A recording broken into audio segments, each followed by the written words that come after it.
Con el tema en donde nos habíamos quedado.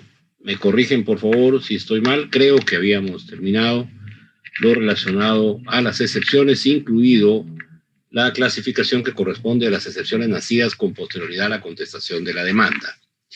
Si estuviera equivocado, hagan el favor de corregirme para que pudiera yo abordar, si no lo hubiera abordado, el tema de las excepciones nacidas con posterioridad a la contestación de la demanda y poder entrar en este momento ya a la contestación de la demanda como tal.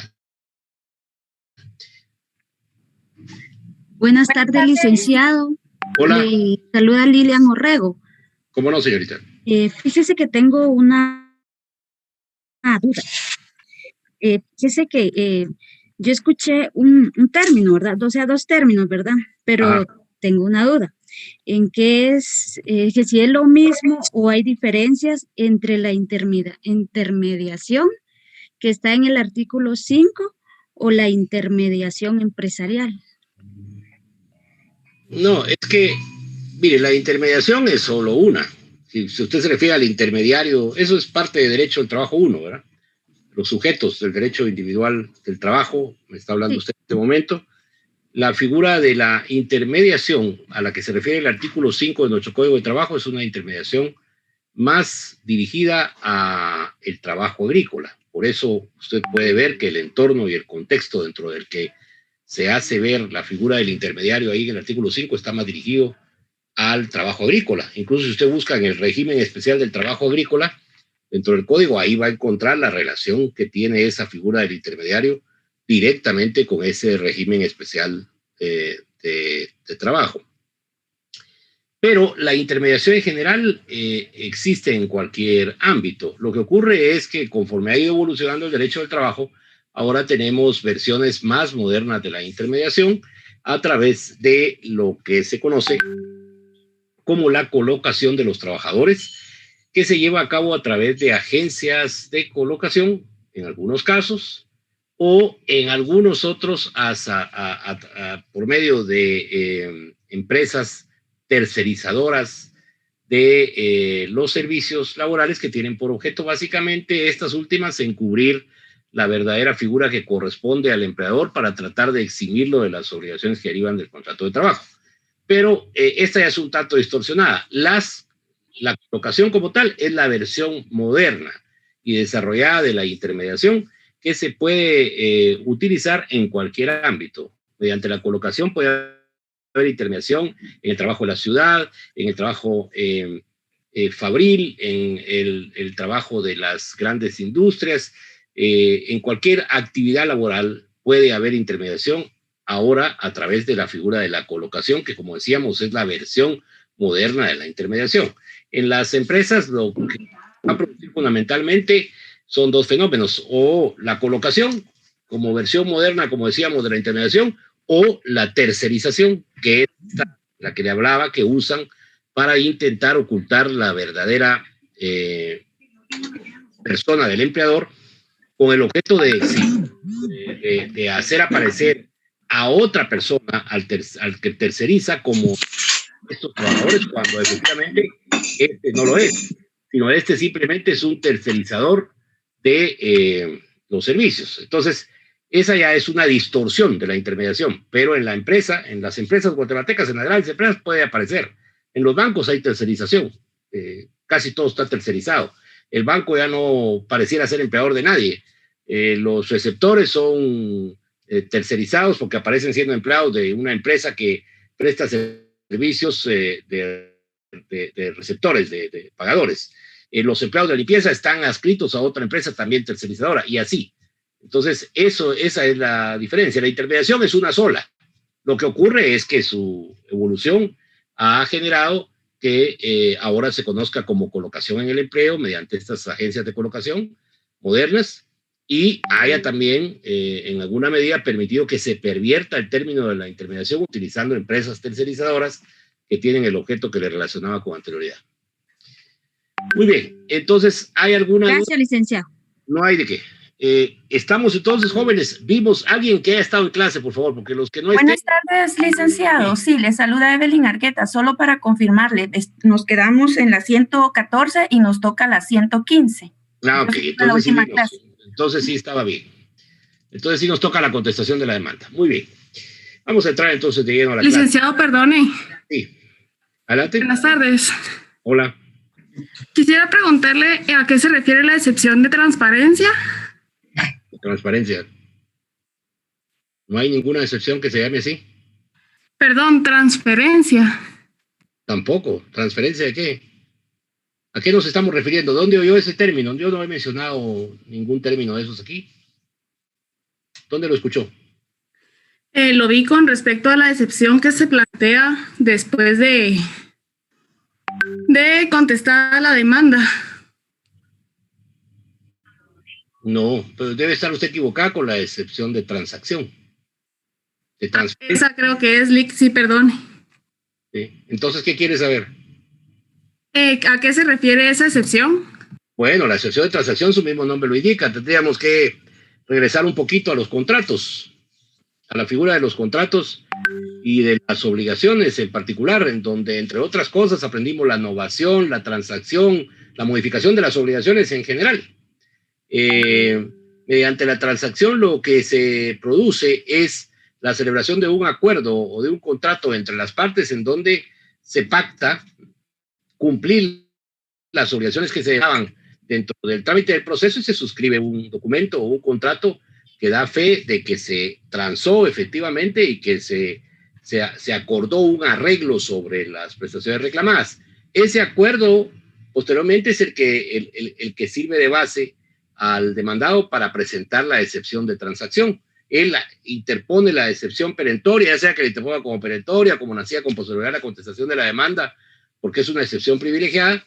También, como ya lo expliqué, entonces la presenta y acredita que él efectivamente suscribió una transacción, un acuerdo de transacción con el actor y por esa virtud ya no tiene fundamento lo que reclama en vista de que hubo un acuerdo que permitió zanjar la diferencia que se reclamaba dentro del proceso en relación a las pretensiones o a la naturaleza de las obligaciones que se reclamara dentro del proceso. A eso se refiere la excepción de transacción. Ah, ok, Lick, gracias. Y también estaba viendo mis anotaciones que había una excepción de transparencia. No, eso sí. ¿Tampoco? En otra clase digo yo que lo oyó, porque aquí no he hablado yo de transparencia. Ah, ok. Voy a chequear, Lick, gracias. Menos como excepción, no, nada que ver. Bueno, muy bien. Entonces estamos en la contestación de la demanda. Aquí vale la pena que yo vuelva a invocar que por favor recuerden que nos debemos de situar mentalmente en la celebración de la primera audiencia de las partes a juicio oral, para que mentalmente nos traslademos hasta el momento en que se celebra la audiencia y tengamos conciencia de que es dentro de la audiencia en donde se están diligenciando estos actos procesales que son parte del trámite del proceso, que precisamente se diligencia dentro de la primera audiencia a juicio oral, como lo hemos venido explicando. Entonces, dentro de esa primera audiencia va a llegar el momento en que le corresponde al demandado contestar la demanda. Ahí es donde ya explicamos, cuando vimos las excepciones dilatorias, que entre contestar la demanda y excepcionar existe pues la opción para el demandado, que si antes de contestar desea interponer las excepciones que aprendimos como dilatorias, eso es lo que hace. No contesta, sino previo interpone las excepciones dilatorias para depurar el proceso. Perdón, licenciado. El trámite de las excepciones dilatorias en definitiva y regresemos a la audiencia que se suspendió por motivo de la interposición de las excepciones, entonces ahí ya será obligación del demandado, sí o sí, contestar la demanda, porque ahí ya no puede, ya no tiene otra opción, ¿verdad? Entre contestar y no contestar, tiene que contestar simplemente. Y ahí ya cuando conteste, entonces, como ya lo explicamos también, en la contestación de la demanda o conjuntamente con la contestación interpondrá las otras excepciones que aprendimos, ¿verdad? Que son las perentorias y que precisamente se interponen conjuntamente con la contestación de la demanda. En todo caso, lo que quiero resaltar, aparte de que nos ubiquemos mentalmente dentro de la primera audiencia a juicio oral, es que la contestación de la demanda constituye una de las tres actitudes positivas del demandado frente a su obligación de contestar la demanda. Acuérdense que hablamos de que el demandado presenta frente a la obligación que tiene de comparecer a juicio dos tipos de actitudes. Las negativas, que se configuran mediante la rebeldía y la confesión ficta, que ya explicamos, que incluso creo que evaluamos en el primer parcial, y las negativas que se configuran a partir de que el demandado en atención, en obediencia al apercibimiento dictado por el Tribunal de Trabajo cuando se le ha citado, cuando se le ha emplazado, de comparecer a juicio, comparece. En respuesta a ese apercibimiento de que tiene que comparecer a juicio, comparece y comparece con la intención, obviamente, de contestar la demanda y con ello obedecer el apercibimiento dictado por el juez de trabajo que lo apercibió de que tenía que comparecer. Entonces, esas son las actitudes conocidas y explicadas en aquel momento del trámite del curso como actitudes positivas del demandado frente a su obligación de contestar la demanda. Ahí vamos a encontrar las tres, de las cuales hoy vamos a ver la primera, o las primeras dos, que es la contestación en sentido negativo de la demanda y la contestación en sentido afirmativo de la demanda. Vamos a dejar para la semana siguiente, porque el miércoles vamos a ver los memoriales que les mandé. Si no, esos memoriales a la basura van a ir a parar, los vamos a ver, los voy a explicar aquí cada parte de los memoriales. Vamos a dedicar la clase del miércoles para eso, y el lunes de la semana siguiente vamos a ver la reconvención. La reconvención. Entonces, esas actitudes negativas, como decía, son las que se configuran cuando el demandado, en obediencia al apercibimiento dictado por el juez, que le ha citado para comparecer a juicio en el día y hora señalados en aquella primera resolución del proceso que también ya estudiamos, entonces comparece y contesta efectivamente. Esas son actitudes, por consiguiente, positivas. Positivas, ¿por qué? Porque van en la dirección de atender el apercibimiento dictado por el juez y efectivamente comparecer a juicio. Tal y como lo dice aquí, la lámina constituye una de las actitudes que el demandado asume frente a la obligación que tiene de comparecer a juicio derivado del apercibimiento que se ha hecho de su conocimiento al ser citado. ¿En qué momento fue citado? Vuelvo a repetir, en el momento que se le emplazó, que es el acto de notificarle la demanda, ¿verdad? Cuando se le notificó la demanda, observando el plazo mínimo que también ya expliqué, que debe mediar entre la notificación de la demanda y la celebración de la audiencia, ahí, en ese momento, se le citó a juicio. Entonces, en obediencia a esa citación a juicio, él dispone efectivamente cumplir y comparecer, ¿verdad? Con esta actitud, esto es importante, se advierte la disposición del demandado de cumplir con el apercibimiento, constituyéndose en el proceso, quiere decir compareciendo al proceso. Cuando hablo de constituirse en el proceso, quiere decir que él va a comparecer. Constituyéndose en el proceso, ¿a qué? A contestar la demanda. Para eso va a comparecer, no tiene otro propósito más que comparecer a juicio para contestar la demanda. Ya vamos a ver que la puede contestar en sentido negativo o la puede contestar en sentido afirmativo, y eso, cada una de esas dos actitudes tiene sus consecuencias. No es lo mismo comparecer a contestar en sentido negativo que comparecer a contestar en sentido afirmativo. En las dos hay una contestación, pero las consecuencias son diferentes porque trascienden umbrales diferentes dentro del trámite del proceso. Muy bien. Cabanera nos define la contestación de la demanda. Siempre me gusta citar una definición doctrinaria para que tengan ustedes idea, en vista de que no existe la disposición de acceder a libros en este momento, desgraciadamente, por la situación en la que vivimos, no hay libros disponibles. Entonces me gusta citar alguna definición doctrinaria para que tengamos idea de qué dicen los grandes doctrinantes en relación a estos institutos procesales. Cabanera dice que la demanda es el escrito en el que la parte demandada responde a la acción iniciada por la actora, oponiendo, si las tuviera, las excepciones a que hubiere lugar y negando o confesando la causa de la acción. Fíjense que ahí hay varias cosas, ¿verdad? Uno, lo primero cierto, se comparece en respuesta a la acción iniciada en su contra por el actor.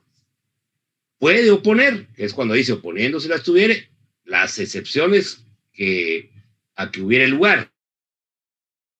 Cualquiera acciones, ya sea las dilatorias antes de contestar o en el caso de que haya decidido contestar directamente, entonces puede oponer las otras excepciones a que da lugar ahí, que son las perentorias, ¿verdad? Que ya vimos también. Y hay otro aspecto importante también, que puede comparecer negando, es decir, negando quiere decir oponiéndose, y contestado negativamente, o bien confesando. Cuando confiesa, a lo que hace referencia esta definición de Cabanelas es a que puede comparecer a contestar en sentido afirmativo. Ya vamos a ver que la contestación en sentido afirmativo de la demanda aquí en el proceso de trabajo es el sinónimo del allanamiento que ustedes van a aprender o ya aprendieron de repente en el proceso civil. Entonces es prácticamente lo mismo, solo que aquí se denomina contestación en sentido afirmativo de la demanda, mientras allá se denomina allanamiento. La contestación de la demanda, dice, termina diciendo Cabanelas, o contestada la demanda, se produce la sumisión al ámbito jurisdiccional. Esto de que se produce la sumisión mediante la contestación de la demanda al ámbito jurisdiccional no es solo la sumisión del demandado. Cuando él contesta, se produce, como vamos a ver ya, la disposición del principio de contradictorio y por consiguiente la instauración del litigio, y a partir de ese momento ambas partes, tanto actor como demandado, están sometiéndose a la decisión judicial. Y esto significa que el trámite del juicio debe continuar hasta llegar a la sentencia, porque ahí es donde vamos a ver el pronunciamiento de la justicia. Salvo, como bien lo dice la definición de Cabanelas aquí en la parte final, y ustedes lo pueden apreciar, que exista una actitud especial, ¿verdad? De los que nosotros aquí mencionamos como medios anormales de terminación del proceso. Me refiero al desistimiento o al allanamiento. La caducidad no, porque ya creo que expliqué cuando hablé de las excepciones perentorias y de las necesidades compositoriales de la consideración de la demanda, que aquí no hay caducidad de la instancia, porque el principio de impulso procesal de oficio impone que sea el juez el responsable de que el trámite del juicio vaya hacia adelante. No lo tiene por qué rogar ni solicitar el actor, sino es responsabilidad del juez impulsar el trámite del proceso. Entonces no hay caducidad, pero sí puede haber desistimiento o puede haber allanamiento a través de la consideración en sentido afirmativo, que como ya lo vamos a ver, va a ponerle fin al proceso también, porque ese es uno de los efectos de la contestación en sentido afirmativo de la demanda, que es también la que hace que haya una distancia entre la contestación en sentido afirmativo y la contestación en sentido negativo de la demanda. Esta es una definición de Cabanelas muy compendiosa, indudablemente, contiene elementos importantes, como ya lo vimos, y está, diríamos nosotros, direccionada más en cuanto a la institución de la contestación de la demanda en el proceso común, porque hay aquí términos que van más relacionados al proceso común que a lo que efectivamente tiene de connotación la contestación de la demanda en el proceso laboral.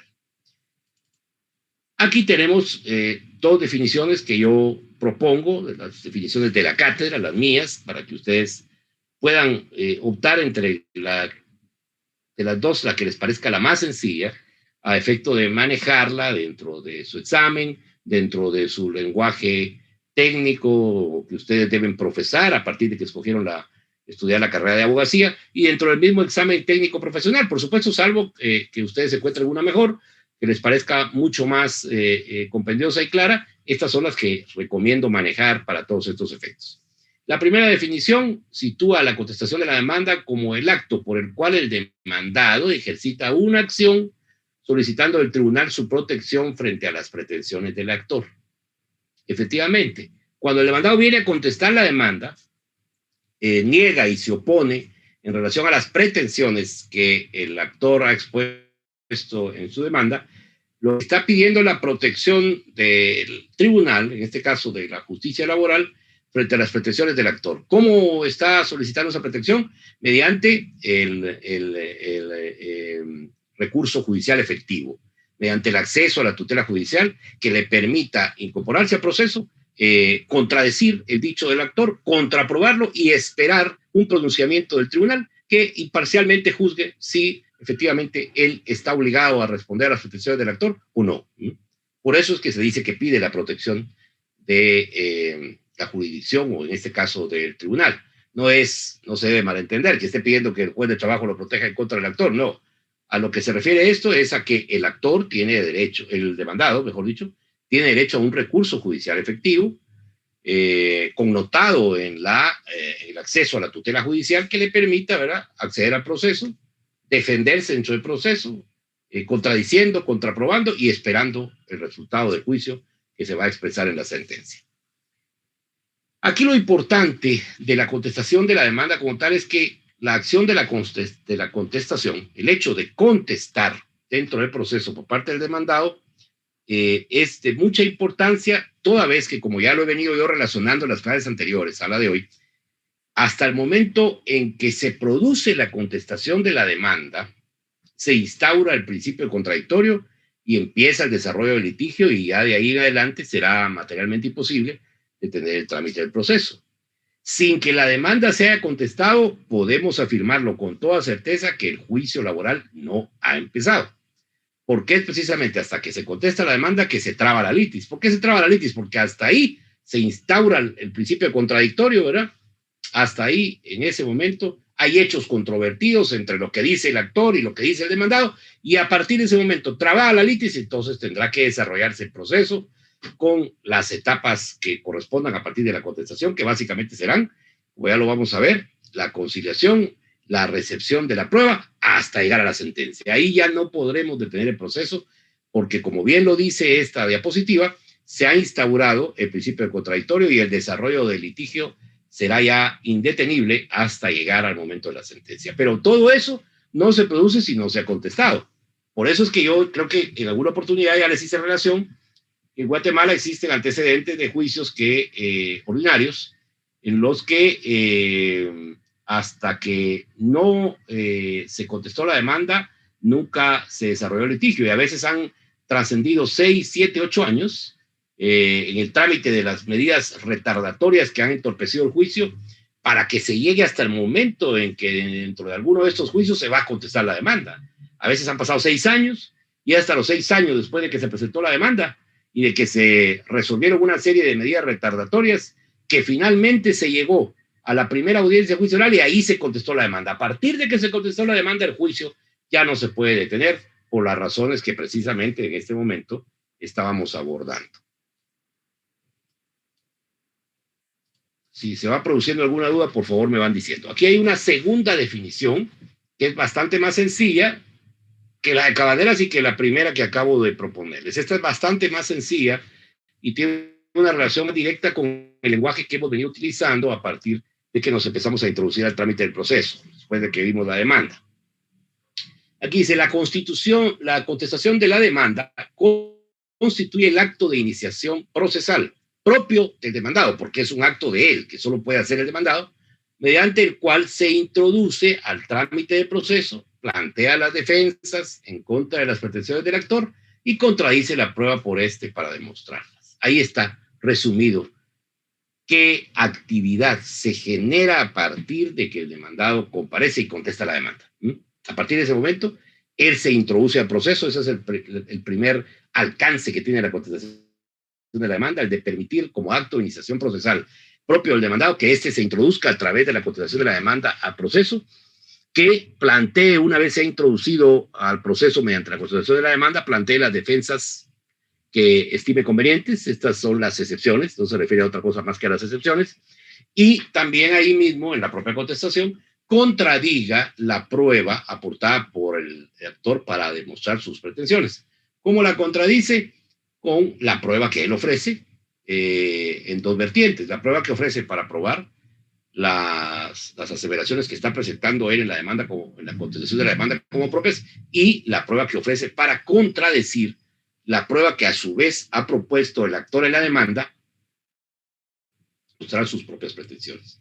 Entonces, aquí en esta segunda definición vemos todo el alcance que tiene la contestación de la demanda como tal, como acto de iniciación procesal de importancia capital dentro del juicio, por cuanto, como ya lo hemos dicho, de ahí en adelante el juicio va a arrancar. Y lo vuelve a decir aquí, verá, en el juicio su importancia radica en que hasta que se contesta la demanda se produce el arranque del litigio que hará imposible detener el curso del proceso hasta la sentencia. Esto lo tenemos que tener bien claro, especialmente para quienes vayan a dedicarse a la abogacía, que sería conveniente que una gran mayoría lo hiciera. La profesión de la abogacía se ejerce, se aprende y se disfruta plenamente en el ejercicio de la profesión, en el ejercicio liberal. El abogado que se vuelve un empleado público o un asalariado, ese no sé para qué gastó tantos años en estudiar, en prepararse, si va a ir a tener, de repente va a tener de jefes hasta unos que sepan menos que él. Pero en realidad el ejercicio de la profesión es lo que libera la posibilidad del conocimiento para quienes hemos escogido ser abogados. Entonces aquí es donde nosotros precisamente en el momento en que estemos asesorando a demandados dentro del proceso, es el momento en que nosotros tenemos que buscar que a partir de ahí se desarrolle el litigio para llegar hasta la sentencia. Es más, cuando el demandado tiene grandes posibilidades de salir airoso del juicio en el que se le ha demandado, es recomendable buscar la contestación de la demanda inmediatamente. No tiene ningún sentido demorar el trámite del proceso, por cuanto lo único que va a sacar a este demandado de ese juicio se conteste, que contrapruebe lo que el actor ha afirmado la demanda y que en la sentencia se le absuelva. Eso solo se puede lograr si contestamos. Mientras no contestemos, sigue siendo demandado nuestro cliente ahí y seguirá teniendo, si hubo medidas precautorias, limitaciones sobre sus bienes incluso, las que no lo vamos a poder liberar hasta que él no haya contestado y el juicio no se haya desarrollado hasta llegar a la sentencia. Muy bien. La contestación de la demanda, como la propia demanda, ustedes recordarán, tiene también clasificaciones. Vimos las que correspondían a la demanda y ahora vamos a ver aquí las clasificaciones que corresponden a la demanda. La contestación de la demanda se clasifica igualmente a cómo se clasifica la demanda, de acuerdo con lo que norman los artículos 321, 322 y 339 del Código de Trabajo. Las dos clasificaciones que corresponden a la contestación de la demanda son la contestación de la demanda presentada en forma oral, que debiera de ser, como bien lo dice la diapositiva, la regla general. ¿Por qué? Porque el juicio está inspirado precisamente en la oralidad. Como ya lo aprendimos, todos los actos procesales de juicio debieran de actuarse en forma oral. La escritura, como lo explicamos también oportunamente, es una excepción a la regla.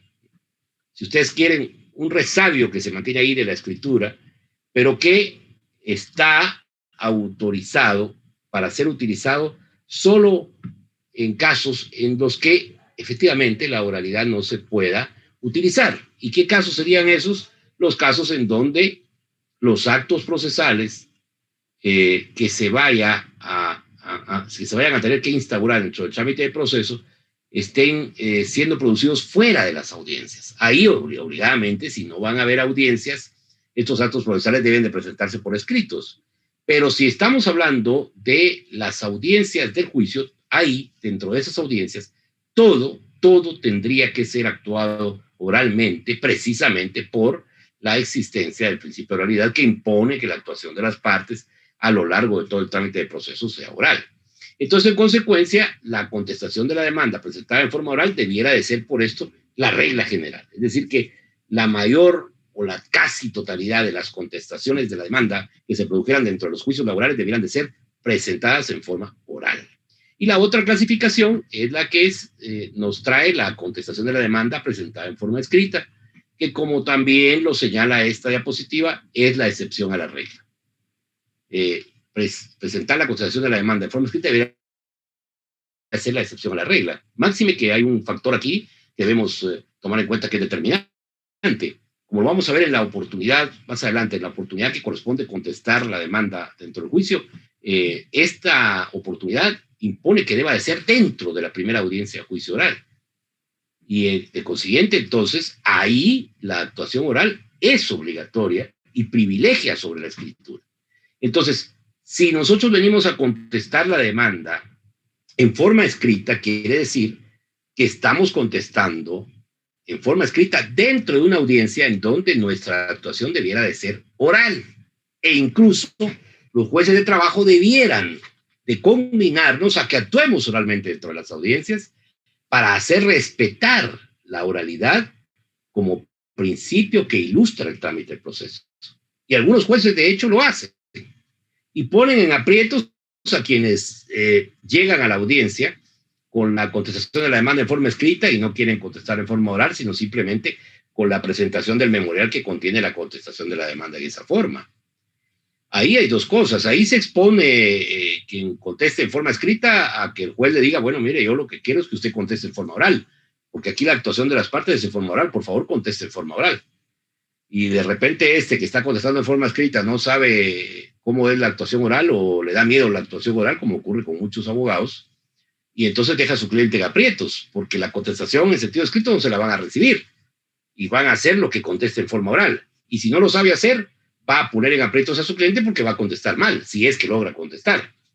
Pero aparte de eso, se evidencia entonces también que hay un desconocimiento relativo a que en esa parte del proceso la actuación predomina en forma oral y que entonces yo debiera de llegar preparado para contestar esta demanda en forma oral. Lo que puedo hacer en todo caso es disponer de una ficha o de una guía que me permita ir orientando los pasos en los que oralmente voy a ir contestando la demanda y voy a ir entonces desarrollando los argumentos de mi cliente o a favor de mi cliente para contestar la demanda. Pero eso es distinto a que yo lleve ya la contestación de la demanda en forma escrita y pretenda que en lugar de hacer la contestación en forma oral como corresponde, me reciban un memorial en donde está la contestación y yo no exprese más palabras que solicitar que me reciban el memorial donde está la contestación. Repito, esto tiene sus graves inconvenientes y estamos contrariando la oralidad, tomando en consideración, como decíamos, que el momento procesal, como ya lo vamos a ver, para contestar la demanda, es dentro de la audiencia a juicio oral. Y entonces ahí la actuación debiera de ser oral, de acuerdo a lo que hemos aprendido, que es la ley además, que no es un gusto mío en particular, sino es lo que dice la propia legislación laboral, ilustrada, como decíamos, por uno de los principios más importantes del proceso, que es precisamente la oralidad. ¿Estamos claros ahí entonces con las dos clases de contestación de la demanda?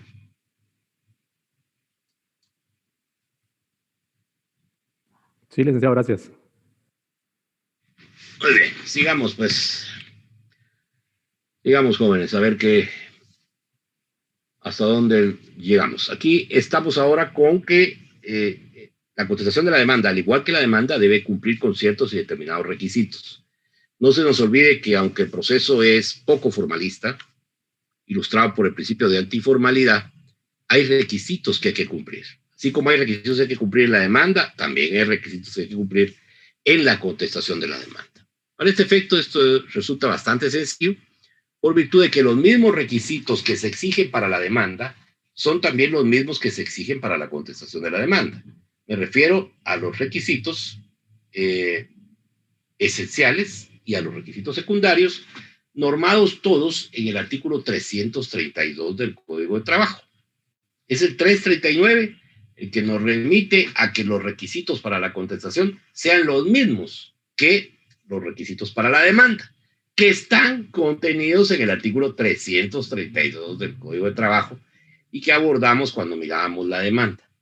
En esa dirección, entonces, los requisitos de la contestación de la demanda van a ser esenciales, que, como ustedes recordarán, son los que se van a contener en el encabezado, esta vez en el encabezado de la contestación de la demanda, que es el tema que esta tarde estamos viendo.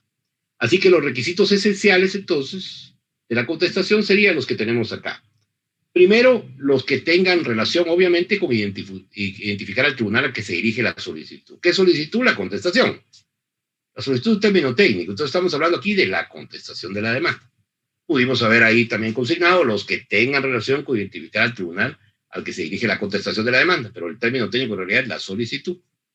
Porque es obvio, ¿verdad? Primero tenemos que saber dirigirnos al tribunal. No podemos hacer una presentación de la contestación, aún en forma oral, si no nos dirigimos, si no sabemos a qué tribunal nos estamos dirigiendo, o si no mencionamos el tribunal al que nos dirigimos, porque entonces estaría pues acéfalo el memorial, ¿verdad? O acéfalo la contestación en forma oral, que es, como decíamos, debe ser en la regla general. Entonces, el primer requisito esencial es que nos refiramos al tribunal identificándolo como corresponde. El segundo requisito esencial es relacionado a la identificación de la persona del demandado. Yo, no se me olvide que es primera vez que voy a comparecer. Yo como demandado es primera vez que comparezco a través de la contestación de la demanda ante el tribunal. El juez me va a conocer hasta en este momento, hasta que yo contesto la demanda. Porque aunque me ha emplazado, por virtud de que así lo ha solicitado el actor en la demanda, no me conoce sino hasta que contesto la demanda. Entonces aquí debo identificarme. Yo comparezco identificándome con todos mis datos de identificación personal y aquí vuelvo a citar, lo voy a hacer ver cuando veamos los memoriales el día miércoles, lo vamos a ver aquí mismo en las diapositivas, Aquí vuelvo a citar, dentro de los datos de identificación personal, el demandado, al igual que lo hago dentro de los datos de identificación personal del actor, el domicilio y la vecindad. Fíjense bien que el Código de Trabajo habla, en el 332, de la vecindad, no habla del domicilio. Entonces, como no podemos separar la vecindad del domicilio, aquí, en todas las primeras solicitudes, o en los actos de iniciación procesal de las partes al juicio, que son la demanda y la contestación, vamos a ver que se debe citar el domicilio y la vecindad que correspondan al actor, o como en este caso, al demandado. Son los dos. O sea, no basta con que yo diga que es de este domicilio, sino que debo decir que es de este domicilio y vecindad, si corresponden, ¿verdad? Porque puede haber alguien domiciliado aquí, en esta circunscripción departamental, pero que sea vecino de un municipio de Zacatepeques. Entonces tengo que hacer ver que es de este domicilio y vecino del municipio de Santa Lucía, Milpas Alta, del departamento de Zacatepeques, por ejemplo. Debo citar los dos datos dentro de la identificación de la persona del demandado, solo para una referencia, ¿verdad? En el memorial, cuando veamos por parte del memorial de esos que les mandamos a ustedes durante el descanso, vamos a ver esto más claro. Después vienen los requisitos relativos al objeto de la comparecencia de juicio. ¿Cuál es el objeto de la comparecencia de juicio? Comparecer a contestar en sentido negativo y presentar mi oposición a la demanda presentada por el actor oportunamente. Ese es el objeto del juicio. Lo que yo vengo a hacer al juicio, para lo cual me constituyo dentro del juicio, que es contestar la demanda y oponerme. Objeto del juicio. Después vienen los requisitos relativos a señalar lugar para recibir notificaciones. Obviamente, aunque ya el actor señaló el lugar en donde se me debía notificar, yo puedo, en el momento de comparecer a juicio, señalar el lugar, o debo, mejor dicho, señalar el lugar donde quiero recibir las notificaciones, que podría coincidir con el que señaló el actor para que se me notificara, o podría ser otro diferente. Porque normalmente el actor señaló como lugar para notificarme seguramente el de mi residencia. Pero yo cuando comparezco, más si comparezco asesorado por abogado, voy a señalar como lugar para que se me notifique el de la oficina profesional o el del despacho profesional de mi abogado.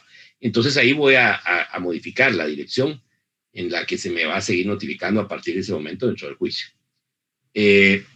Otro requisito sería la proposición, si la hay, porque acuérdense que la asesoría no es un requisito, aunque parezca insólito por las razones que ya hemos explicado cuando hemos conversado otras veces. La asesoría no es un requisito legal. Eso quiere decir que las partes pueden comparecer a juicio si quieren sin abogado, aunque para el trabajador pueda ser muy problemático esto y pueda presentar una enorme dificultad comparecer sin abogado, aunque como ya también dijimos, a veces comparecer con algunos abogados es igual que comparecer sin abogado, pero no es un requisito, que es el tema que estoy abordando. Entonces por eso dice la lámina, la proposición sí la hay de la asesoría. Si no vamos a proponer abogado, pues no, este no sería un requisito, obviamente.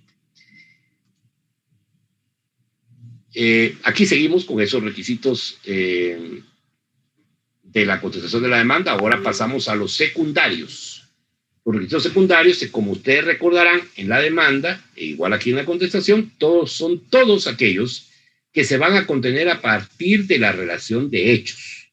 Allá en la relación de hechos de la demanda, aquí en la relación de hechos de la contestación de la demanda. Los primeros, aquí hay que poner especial atención porque hay unos muy especiales que conviene la pena manejarlos desde ahora, de aquí para adelante, para su futura vida académica y, por supuesto, profesional. Los primeros son los dirigidos a refutar u ofrecer prueba en contrario de todas y cada una de las condiciones de contratación individual de trabajo que haya señalado el actor en la demanda.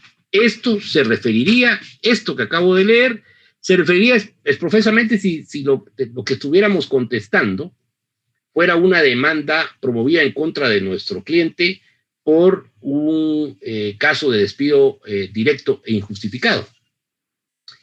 En un caso de despido directo e injustificado, normalmente se reclama incumplimiento del contrato producido con motivo del despido y con motivo de que además del despido, por supuesto, se ha dejado de satisfacer el cumplimiento de ciertas y determinadas prestaciones que eran parte del contrato.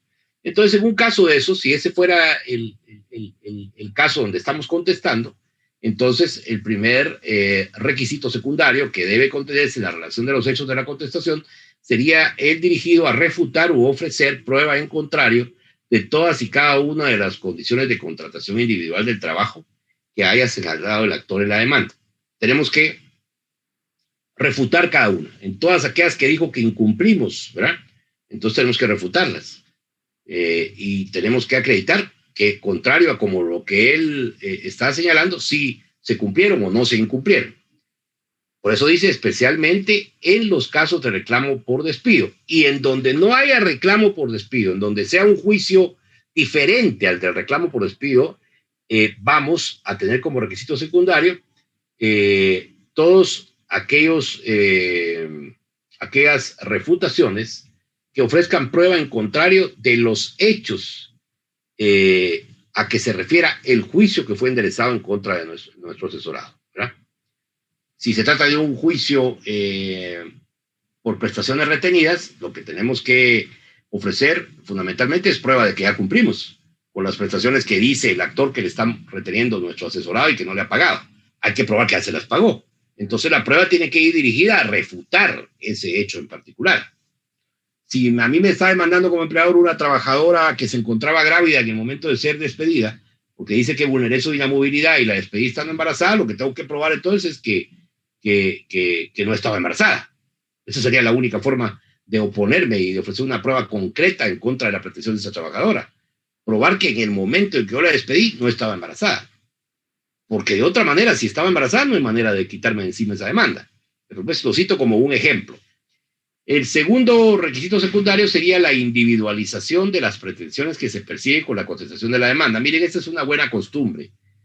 En la contestación de la demanda tenemos nosotros, cuando nos constituyamos como asesores de demandados dentro del juicio laboral, tenemos que individualizar en un apartado de los hechos de la contestación de la demanda, presentada oralmente de manera preferente, como ya lo dijimos, tenemos que individualizar qué pretensiones perseguimos nosotros con la contestación de esa demanda. ¿Qué es lo que pretendemos que el juez declare en la sentencia en favor de nuestro asesorado con relación a las pretensiones que estamos exponiendo en la contestación de la demanda y que, por supuesto, deben de ser contrarias a la demanda presentada por el actor?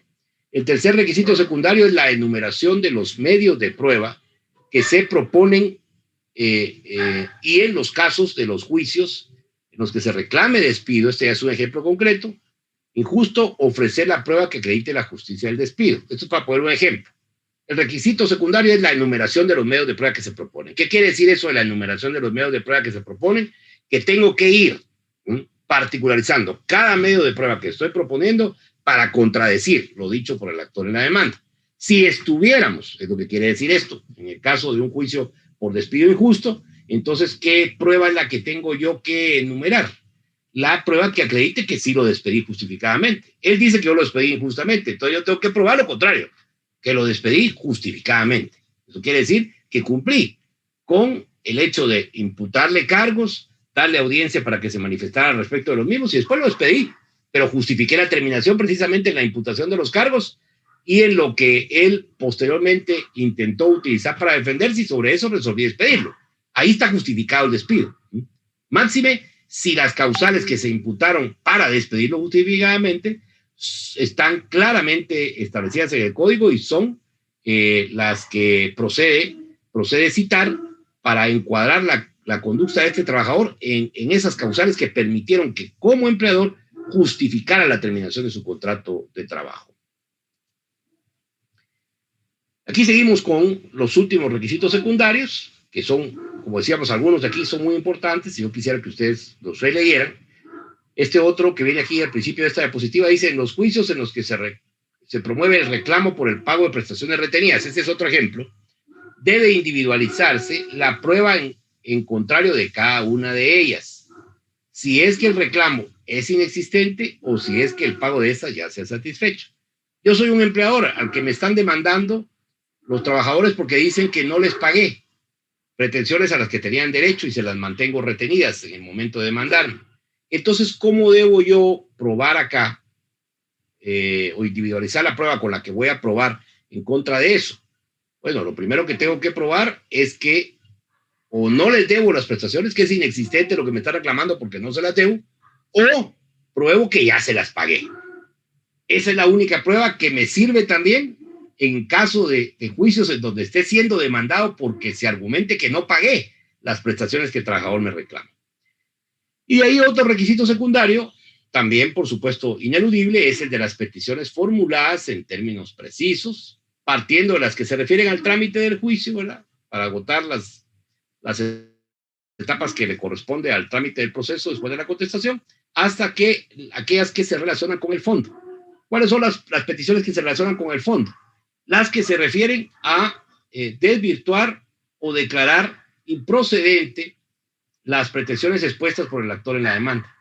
Esas son las peticiones de fondo, en las que yo voy a pedirle al juez que se resuelva improcedente el reclamo del demandado y que como consiguiente se me absuelva a mí como demandado de lo pretendido por el actor porque simplemente no es procedente. Esas son peticiones de fondo. Entonces, en el apartado de las peticiones, yo voy a empezar con las peticiones de trámite o de tramitación de proceso y voy a terminar con las peticiones que se refieren a lo que el juez va a resolver en la sentencia del juicio, las peticiones de fondo. Después vendrá el lugar y fecha de la contestación de la demanda, no lo podemos omitir tampoco, es un requisito secundario. Y de último, la firma del demandado o su impresión digital, si no pudiera firmar, o bien la firma de la persona que lo haga a ruego del demandado. Es permitido en el proceso ordinario laboral, es permitido la firma a ruego de las partes por otra persona distinta de ellas. Por el actor puede firmar a ruego otra persona y por el demandado igualmente puede firmar a ruego otra persona, consignando por supuesto que a ruego de cualquiera de estos, tanto el actor o el demandado, firma otra persona. Lo que sí es importante es que tenemos que identificar a quien firma, ¿verdad? A ruego del demandado firma fulano de tal por no poder firmar en este momento el actor o por no poder firmar en este momento el demandado. No sé si hay alguna duda aquí, jóvenes, porque vamos bastante rápido y no me gustaría saltarme las trancas simplemente porque como nadie pregunta, entonces sigo avanzando en el tema, pero me preocupa que vayan quedando áreas grises en el conocimiento o en el desarrollo del aprendizaje, porque nadie pregunta y yo esté creído de que todo esté siendo pues perfectamente entendido. Entonces quisiera saber si hasta aquí no hay duda antes de ya abordar la contestación en sentido negativo y la contestación en sentido afirmativo.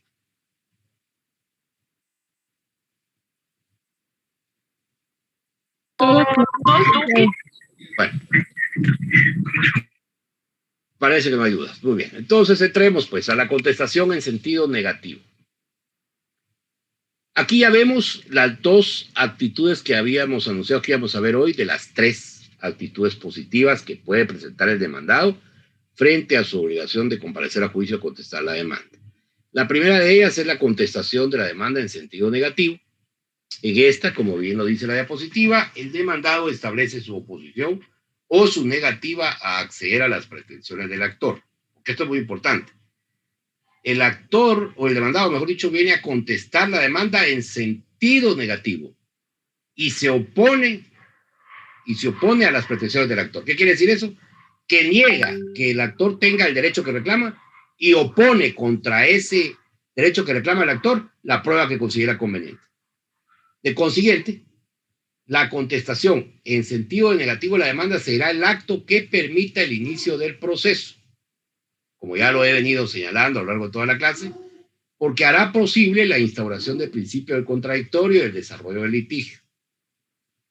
La contestación en sentido negativo de la demanda no solo, como decíamos, expondrá la negativa del demandado y su oposición a las pretensiones del actor, sino será la que efectivamente trabará la litis dentro del trámite del proceso mediante la instauración del principio del contradictorio y hará que el proceso tenga que transitar todo su trámite para que el pronunciamiento judicial se produzca en la sentencia del juicio. Al contestar en sentido negativo y oponerme a las pretensiones del actor, yo estoy instaurando el principio contradictorio y a partir de ese momento la única forma de resolver el trámite del proceso será llegando hasta la sentencia, después de que se haya dilucidado el trámite completo del juicio, ¿verdad? Y ambas partes haya probado cada quien lo que querían probar o lo que creían que podían probar, y en la sentencia el juez se pronunciará en relación a quién de los dos tiene la razón. declarará con lugar la demanda o la declarará sin lugar, declarará para el demandado, en el caso de que su contestación en sentido negativo de la demanda haya sido acogida, declarará sin lugar la demanda y por lo tanto lo absolverá de las pretensiones expuestas por el actor en la demanda.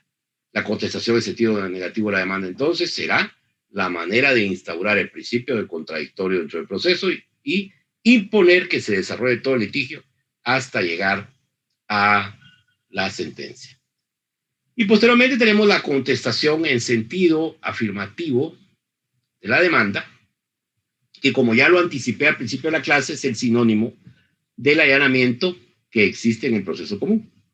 En el proceso común, en el proceso civil, existe la figura del allanamiento mediante la contestación de la demanda, aceptando como ciertos, como legítimos, las pretensiones, los hechos y las pretensiones expuestas por el actor en la demanda.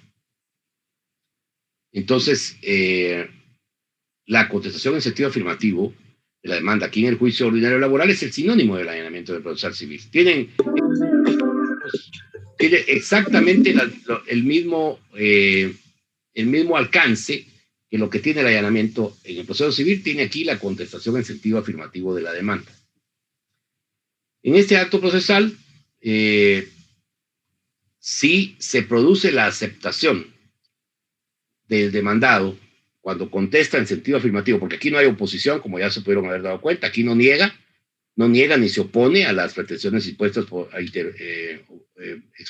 el actor en la demanda, sino todo lo contrario, las acepta, las reconoce como ciertas. Entonces, aquí pueden suceder dos cosas: que la contestación en sentido afirmativo sea sobre todas las pretensiones que el actor expuso en su demanda, en cuyo caso ahí el resultado será la terminación del proceso, porque una vez se conteste en sentido afirmativo aceptando como ciertas y como válidas todas las pretensiones del actor, el juez está obligado a dictar la sentencia del proceso dentro del plazo de 15 días posteriores a la audiencia en que se contestó en sentido afirmativo de la demanda, aplicando dos disposiciones. La primera es el artículo 340 del Código, que no nos dice una vez contestada en sentido afirmativo la demanda cuándo debe dictarse la sentencia del juicio.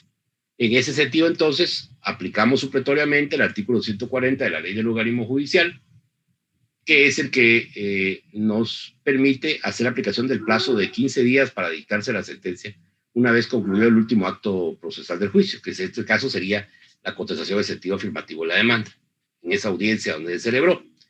Entonces, si la contestación en sentido afirmativo de la demanda es sobre todas las pretensiones que el actor expuso en la demanda, entonces el juicio va a terminar mediante la sentencia que el juez de trabajo va a tener que dictar en este plazo que acabo de referir. Pero también podría producirse el hecho de que la contestación en sentido afirmativo de la demanda hubiese sido únicamente sobre una parte de las pretensiones expuestas por el actor en la demanda y no sobre todas.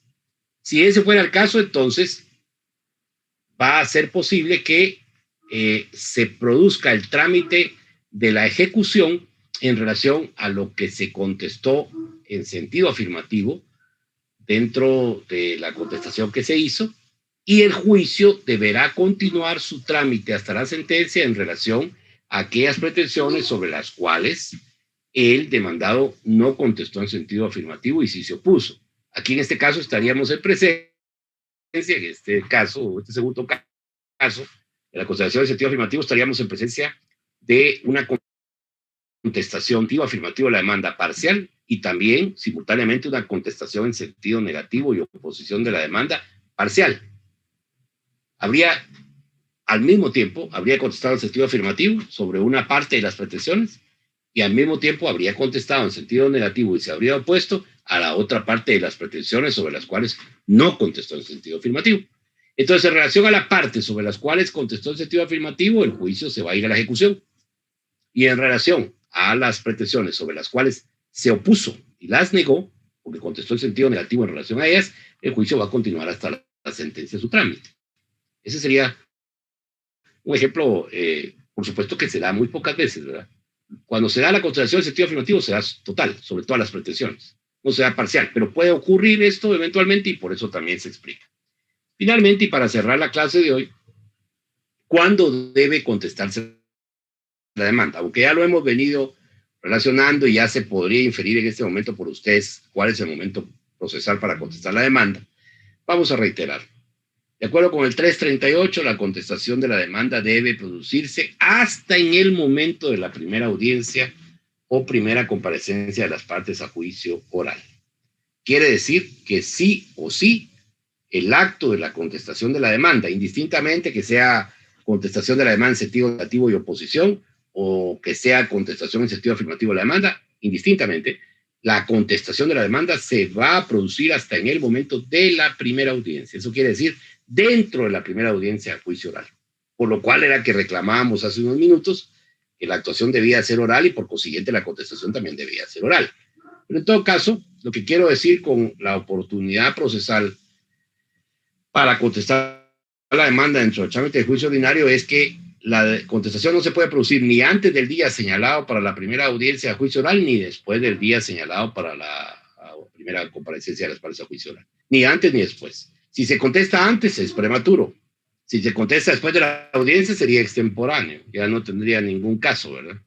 Ya se habría perdido la oportunidad procesal para contestar y habría precluido esa etapa dentro de la cual se podía contestar. Entonces tenemos que estar claros en que la contestación de la demanda solo se puede producir en el momento de la primera comparecencia de las partes a juicio oral. Ni antes ni después.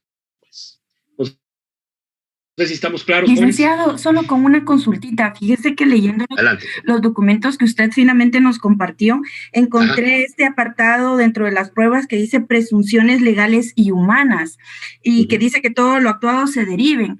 Pero yo es la primera vez que lo veo y quería saber a qué se refiere. No sé si me estoy adelantando. Yo le voy a hacer otra pregunta a usted y usted tiene toda la libertad de contestármela. Pero me la debiera contestar, porque me llama mucho la atención que usted me diga que es la primera vez que voy a hablar de las presunciones. ¿Quién le dio a usted al del proceso?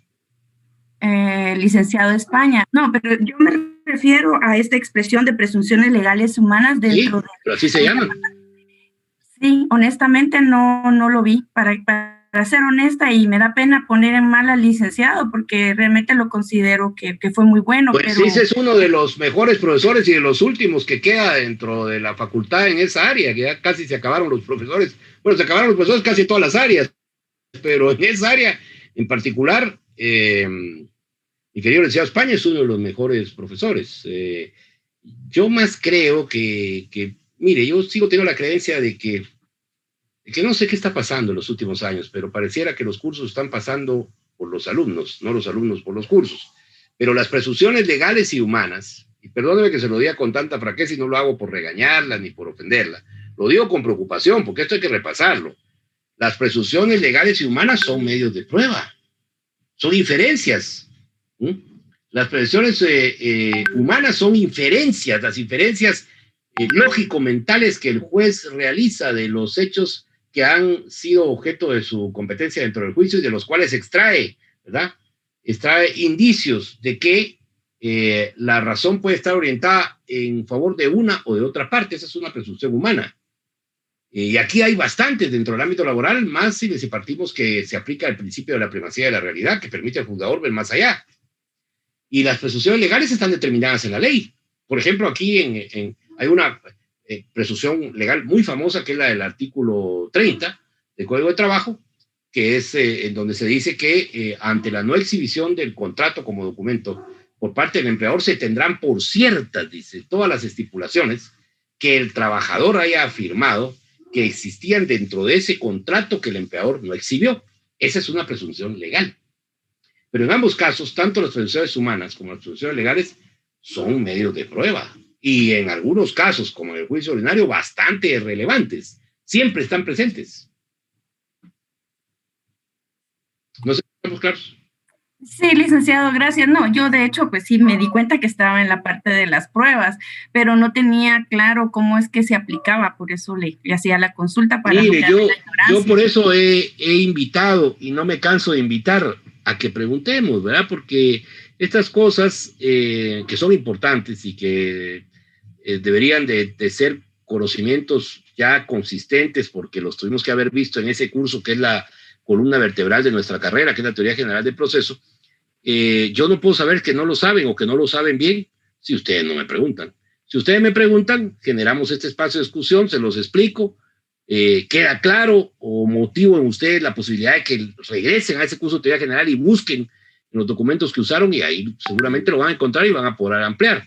Pero en todo caso es importante, estimados compañeros, que preguntemos con toda confianza, que preguntemos, porque si no, ¿cómo salimos entonces de la duda? Y más, ¿cómo tratamos de fortalecer las áreas de nuestra formación que no estuvieron bien por alguna u otra razón? Si no preguntamos, ¿verdad? Entonces la invitación es a que siempre preguntemos, para que tratamos de aclarar lo más que... Buenas noches, licenciado. Tengo una pregunta antes. Sí, dígame. Finalice.